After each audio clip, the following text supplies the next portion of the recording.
Welcome to the Immigrants and Exiles podcast, recorded at the Beachcomber Cafe in St Kilda.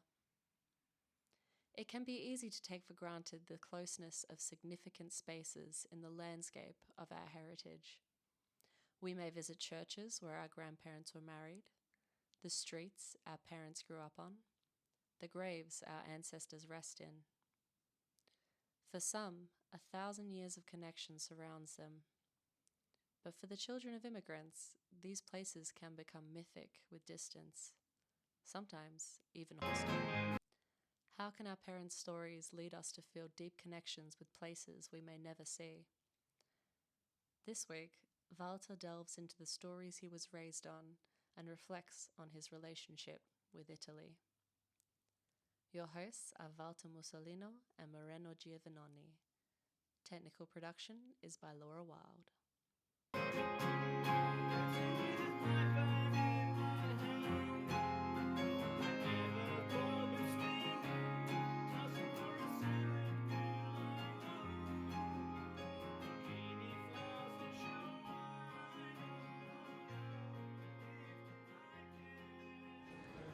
Hello, Moreno. We're at the Beachcomber again. Yep.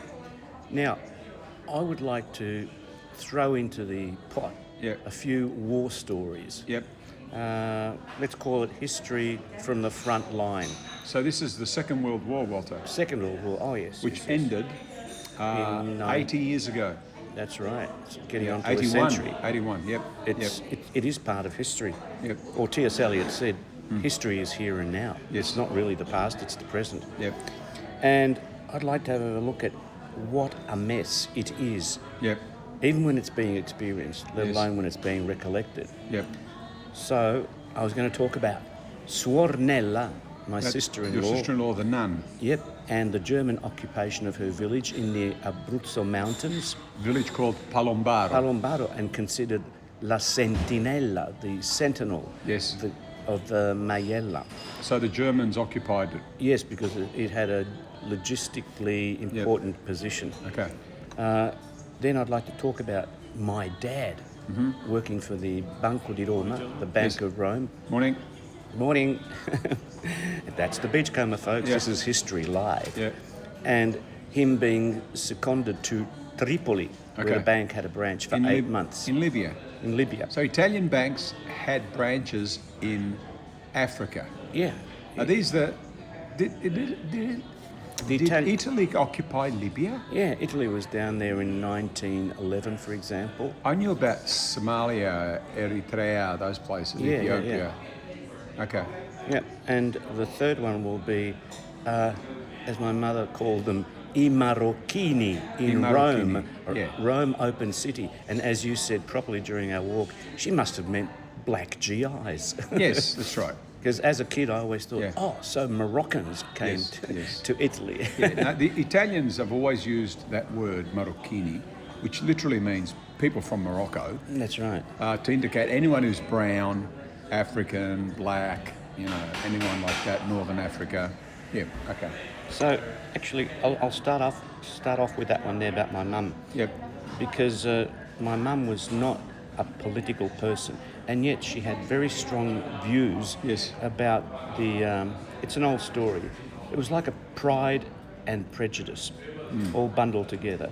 She was proud of the order through the Balilla. She was one of the Balilla, the young fascist kids growing up under that order, getting a general education, which didn't really exist prior to the fascists. She had a certain amount of illusions, though, I thought, because she said that when the Germans occupied Rome, they brought order and stability and an air of decency Yes. to everyday proceedings for Italians. I don't know. But she never considered what were the Germans doing to Jews, Yes. or what were they doing when they were invading towns and massacring people. Yep.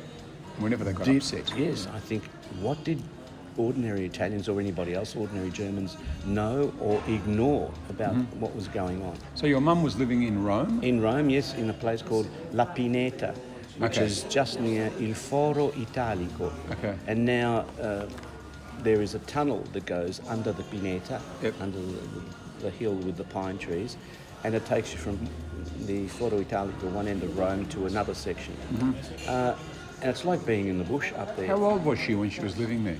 During the war? Yes, she went from near Pordenone, between Udine and Pordenone, Yep. in northern Italy. She went to Rome when she was 6 years old, I think. Okay. So half the family was born up there, and Yep. the other half was born in Rome. And when So was your mum born? when was she born? When? 1925. Okay, so she was in her teens Yeah. when the Germans Yes, came that's through right, yeah. Rome. Okay. Now, they would have occupied it after Italy changed sides?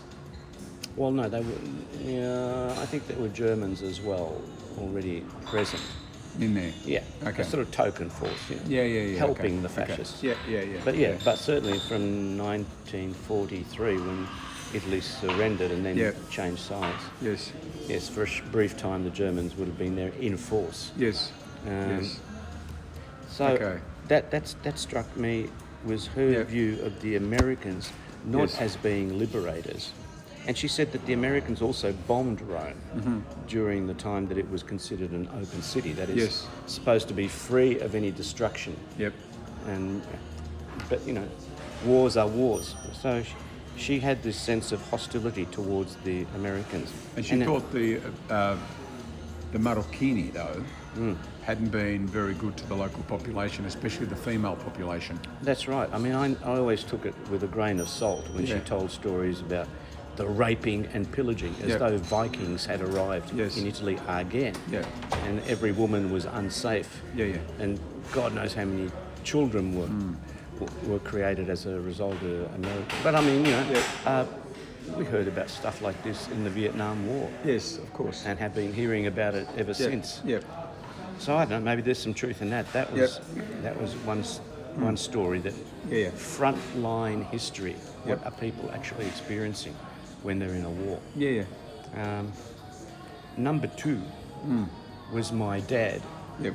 who was a bilateral amputee, so he was never going to be A bilateral amputee. That He meant- lost both his feet Yes.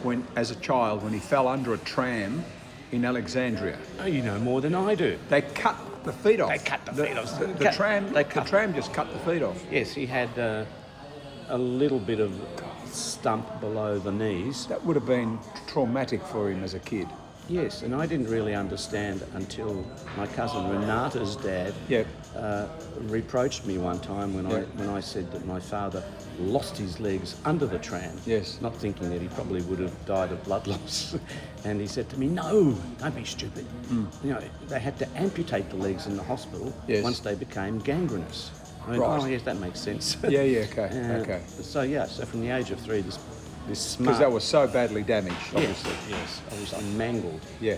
His mum goes to church on a Sunday. He somehow gets out of the house, runs across the road, gets hit by a tram. But he was very proud of, and again, it's pride and prejudice. He was very proud of the fact that that was his war contribution. He Yep. couldn't enlist in the army. And Mussolini subsidised the prostheses. That's right, he did. Didn't he? Somebody contacted the local fascist branch in Alexandria in Yep. Egypt and said, "Here we have a child Yep. of Italian descent who needs prosthetics." That might also have been a case of maybe making some propaganda out of it. Yep. So the local fascist representative rode off to Rome, and Mussolini wrote back himself saying that he had ordered prosthetics to be made for this child.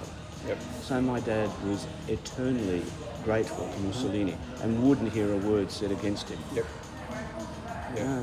But it was stunning. That was what stunned me was the fact that he considered 8 months working for the bank in Tripoli, sotto I bombardamenti, Walter, capisci? While under bombardment from the Allies, Yep. he considered,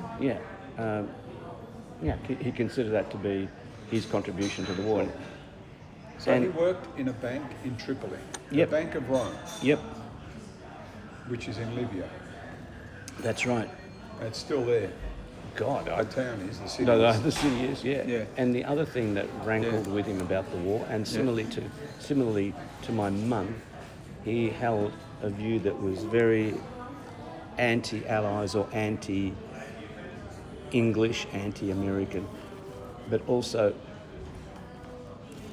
he wanted to make the point that he hated Italian traitors.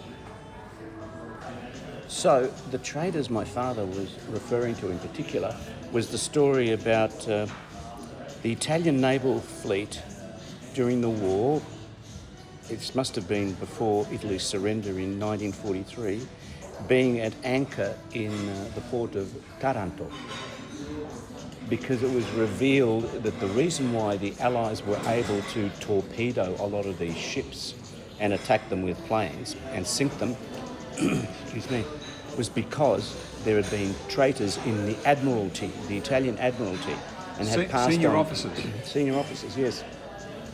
So my father left me with this feeling that had it not been for these negative causal effects on history, the Italians might have won the war, which kind of ran against my experience of people who had fought in the war and were generally not happy about having been forced to do that. Yeah.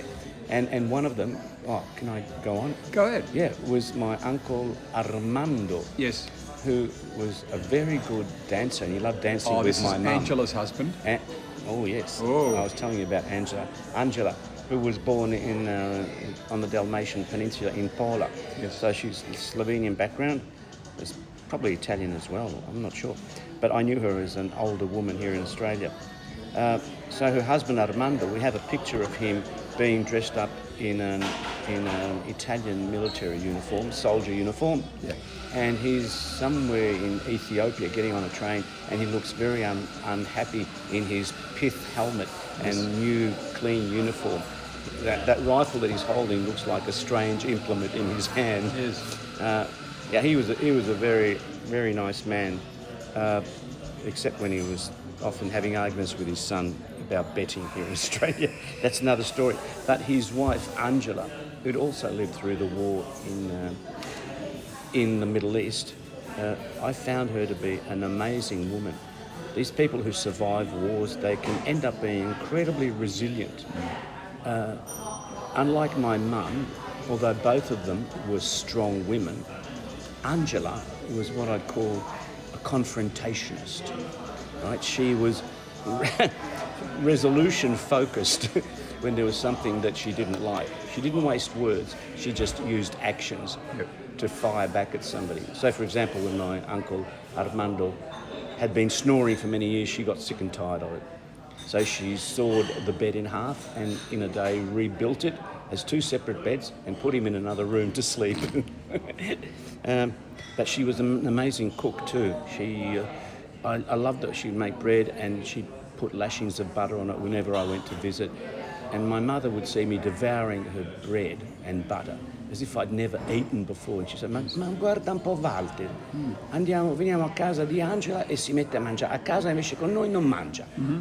So she had this kind of theatrical air of resentment towards Angela. But she actually, my mum, would make common cause with what I thought were, I used to think of as the outsider women of the family, women who'd married brothers. Yes. So there was my mum, there was Angela, and there was Ida, Renata's mother, who was a very sharp woman, a very smart woman. You know that photo that you referred to of your uncle Armando in his uniform? Yes. Looking very unhappy. Yes. This reminds me of what a lot of Australians and Englishmen and people maybe in the Anglosphere generally think of Italian soldiers and the cowardice of the Italian army.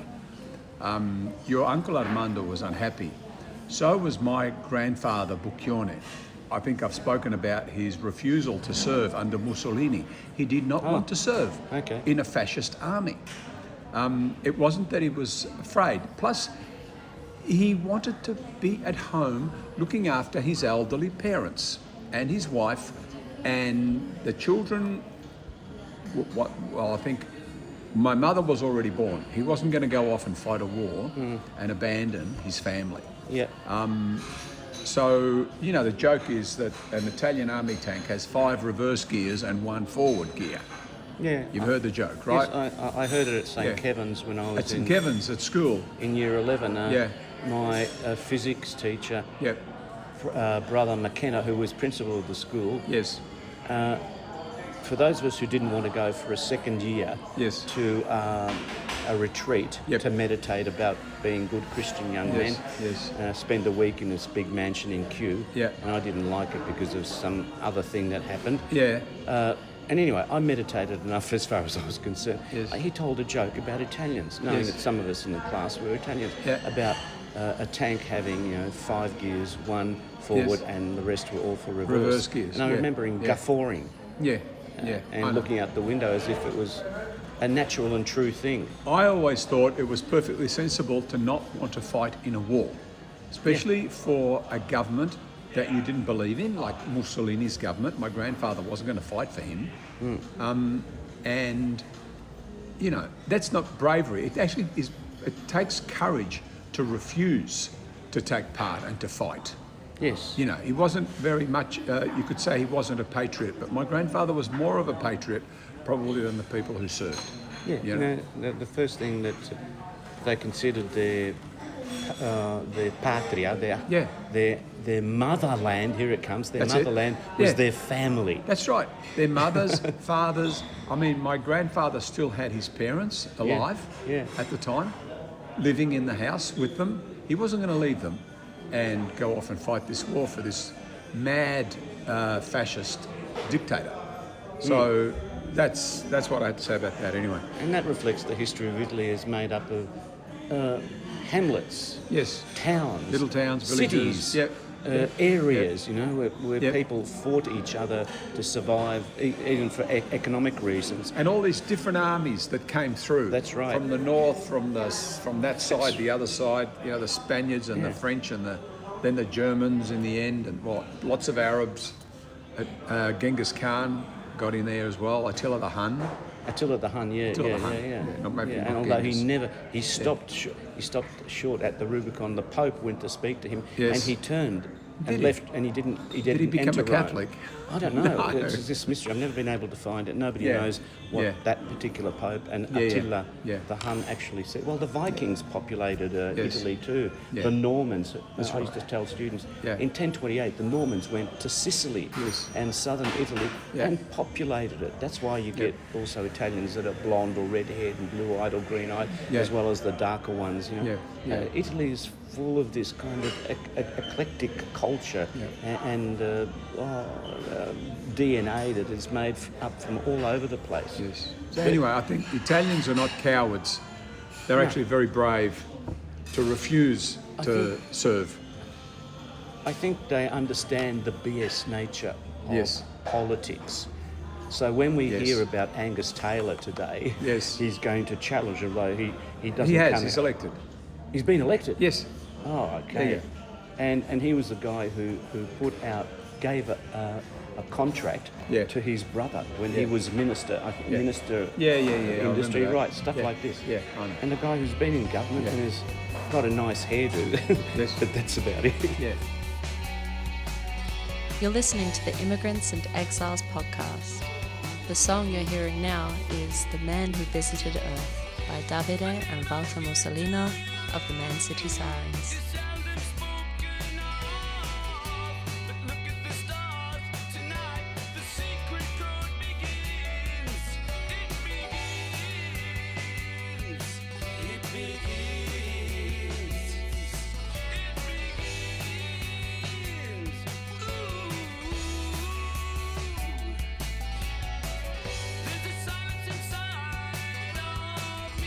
Silence everywhere you see.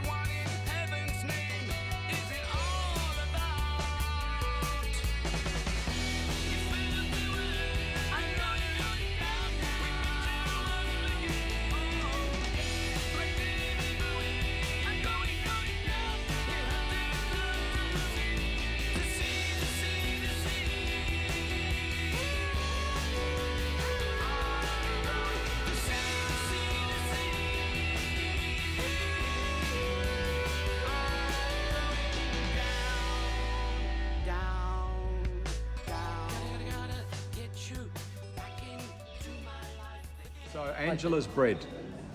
Oh, You've her told us bread about was Angela's fantastic. bread. And she used to make these devil's ring cakes, I think they're called. Yes. Which look like a ring seen from above. Yeah. But they're they're spherical, but they look like a spaceship. Yes. With a hollowed in the middle. I know the shape. And the vanilla part of the cake had a lovely orange fragrance. Yes. But in the middle were these veils of cocoa, streaks of cocoa swirling around in it. And she just, whenever she served that up, I was just I was in love with her cake. God. I love. It was just her cake, right, Walter? Yeah, sure. Just the cake. Yeah, look, she was older than my uncle. Right. So she always looked older. She had white, grey hair. Like she had fresh-looking skin. Yes. And she was, thick set because she was an older woman. Yeah. But she had 2 children. Yeah. But she was so wholesome. Yes. And a woman that had values. I love that. I've always loved that in women. Women who've got brains, they sound intelligent when they speak. They bring some optimism into the world too, don't they? Yeah, and strength. They're hardworking and optimistic and positive. Yes, and strength. The strength of them. Strength, despite what often sounded like the idiocy that came out of the mouths of the men. Who had these sort of atteggiamenti prepotenti. Can I say? You're the translator. Yeah. I don't know. Arrogant. Sort of arrogant. Assuming that whatever they said had inherent values. My dad, for an intelligent man, an economist, would do that too. They did a lot of mansplaining in those days. Mansplaining, They did. My dad would say things like, "Of course I discuss matters with my wife, but then I make the decision." I make the decision. That's right. Yeah, my dad used to say he was the captain of the ship. The captain of the ship. That's right. Yes, a ship of ghosts. Yes. Yeah, I know. There's kind of blindness. Anyway, but women like Renata's mum, Ida, my mum, different personalities, absolutely, and Angela. Yeah. I used to look at them and say, my God, they're so much sharper, smarter than these men. They put up with them up to a point, and then they strike back as well. Yes. But always taking care they're never going to give that impression that they're leaving the family. Well, I was always more at home with the women around, who were around, and later on the girls. Oh, they were my best friends. You're the only male friend I've ever had. I think you may be close to the only male friend, apart from my son. Because I always hung out with girls. Yeah, I found them the emotional intelligence, especially. Very much so. You could talk about anything you could share. Yeah.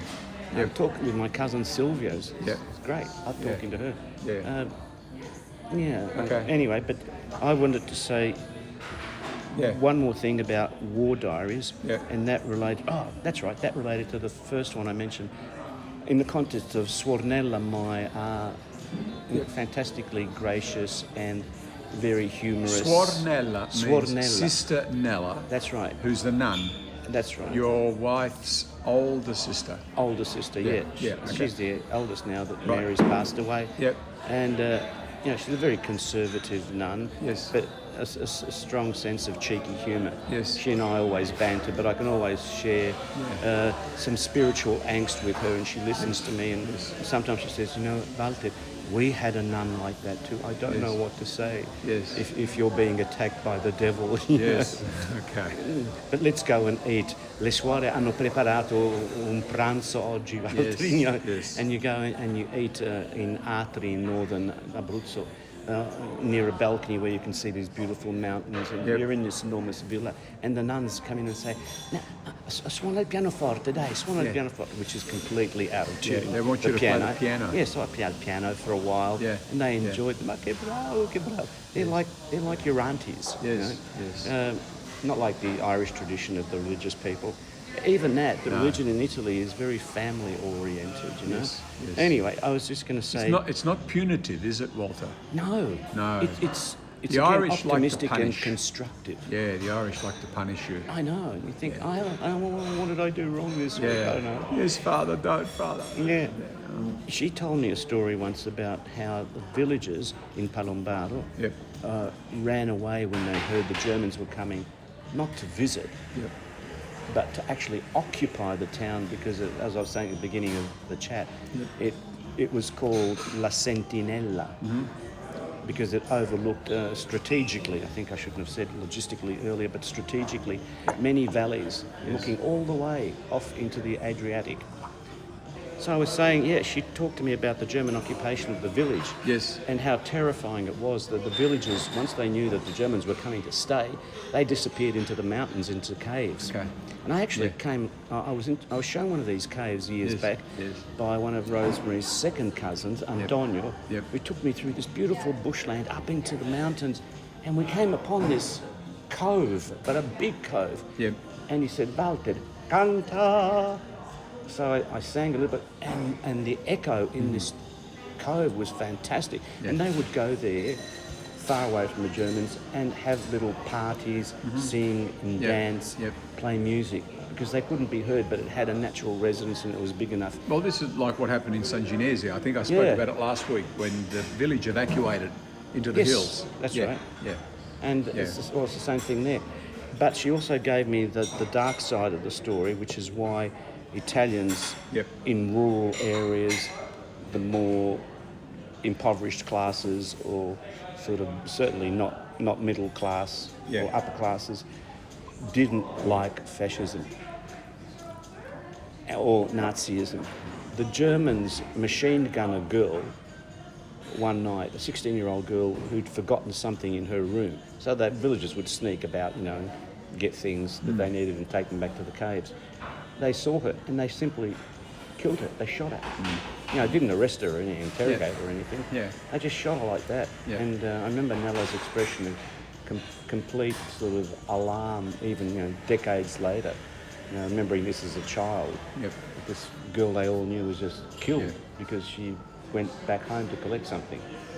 So that's just to say that views that my parents had of the war and the fascism and that were very contradictory with those that others had. Even Rosemary, my wife's father, Michele Odorizio, who was conscripted into the army, and he was part of the National Guard, minding buildings in Rome.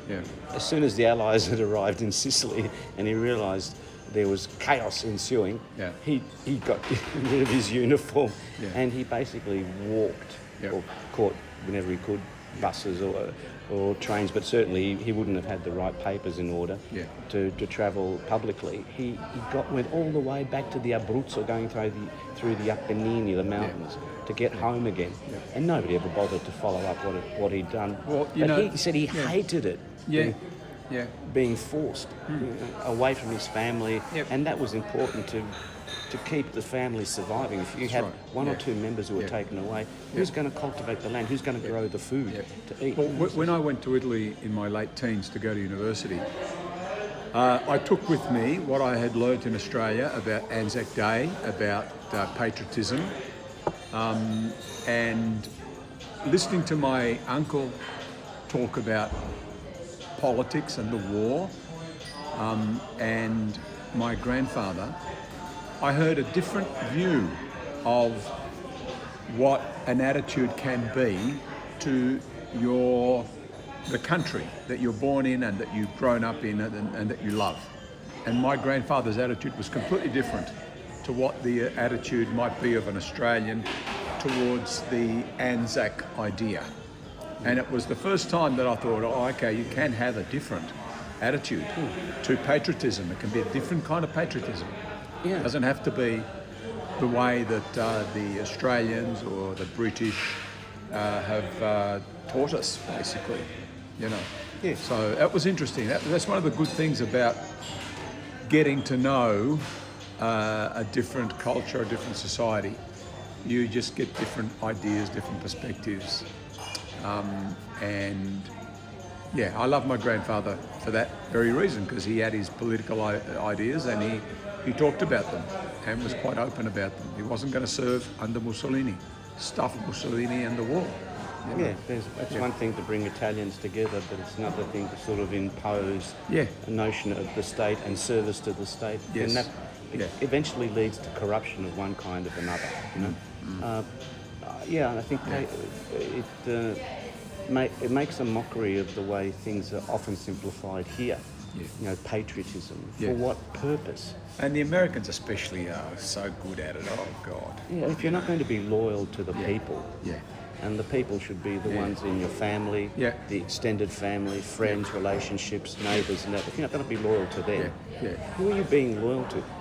That is artificial intelligence already at work in our societies. It's always been there. Yeah. The artificiality of corruption, saying, oh, you have to serve the state and the state will serve you. And then it manipulates people. Yes. It turns human beings into fodder. Yeah, the important thing was always to look after your family, your wives, cousins, as much as you could, children, grandparents, partners, wives, husbands.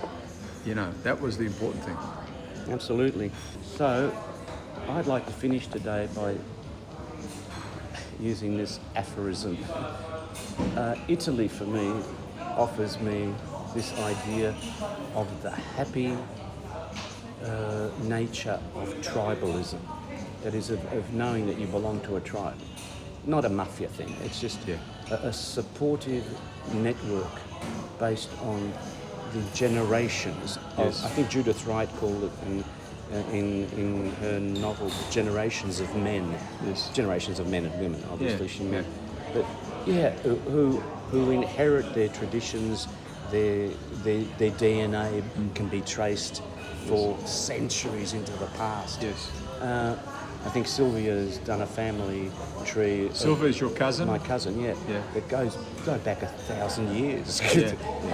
I feel like, that's my place. Yes. It's not the Beachcomber, wonderful as the Beachcomber is. It's not St. Kevin's in Toorak. Well, I've had a family tree made by a late cousin of mine who went back to 1560. It's incredible. 1560. We've been in Australia since the late 50s. So that's like 42, that's 60s, Not 70 1960, years, 1560. But this goes back to 1560. Yeah, I know, it's amazing. Bloody hell. It's so, I don't know why it should be so comforting, psychologically comforting and emotionally satisfying to know, hey, I remember my ancestors, my grandfather who was taught by his grandfather and grandmother, things like that. That was always something that, I missed about Italy and not having it here. A deep, long connection with stuff, with places, thinking, geez, my, great-great-great-great-grandfather and mother lived around here. You can't say that here in Australia, unless you're Indigenous.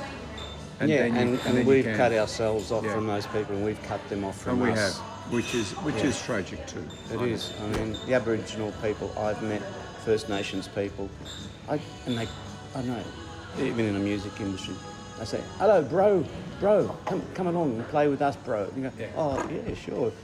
I feel part of a family. Then, you come back to the music industry away from these people who've always played their music and are playing modern versions of their music, and it's business as usual. Business. How much money can we make? Cut this song down to 3 minutes. Yeah. Anyway, yes, you said you love all the generational stuff. Yeah. And I think and I'm going to end it here, our parents stuffed us up. They did. Here. They came here. Goodbye. Bye. E forza Juve. Thank you for listening. We would love to hear from you. Please share your stories, your feedback, or just let us know you're listening by leaving a review on Spotify, or by emailing us at immigrantsandexilespodcast@gmail.com. You can also find us on Instagram and Facebook at Immigrants and Exiles Podcast. Ciao!